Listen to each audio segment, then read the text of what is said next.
Okay, so for the SOC model, how we can apply that to the API process, I wrote down that for the assessment process, for the selection, we are going to find out the goals of the patient. For this, I'm going to use an example patient. Her name is going to be Miss Sherla, and she has dementia, and her goals are to be able to continue her morning walks and also stay cleanly.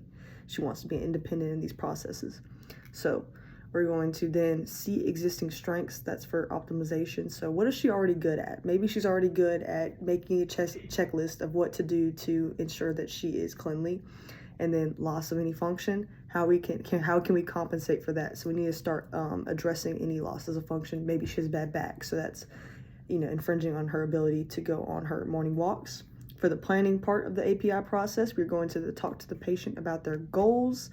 And then for optimization, we are going to plan interventions for independence. So what can we apply to this person's life, aka Miss Sherla, to ensure that she can have her independence through her morning walks and staying cleanly.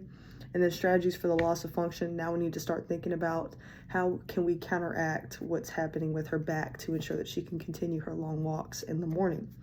The implementation part of the API process, we are going to implement these goals into the patient's life now. Whatever we've come up with for this patient, whether it be maybe we call her to make sure she's up in the morning for her walks and then ensure that she's making that checklist for all of her, whatever we decide, we need to make sure that we are now in the implementation process. And then repetition is the patient continuing on doing this, and that's for the optimization process of the SOC model. And then the compensation process for the SOC model, we are going to say, okay, we're going to get you a walker or a cane to help with your back, to alleviate some of that stress on your lower back so that you can continue your walks. Finally, for the evaluation, we are going to assess that the patient even still wants the goal of being able to walk in the morning. There's no point doing all of our physical therapy and whatever we decide to plan for this patient if she doesn't even want to go on walks anymore.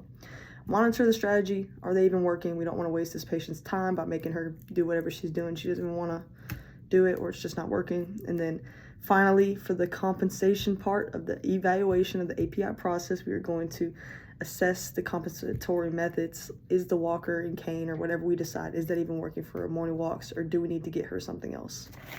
All this helps with the patient's well-being. Thank you.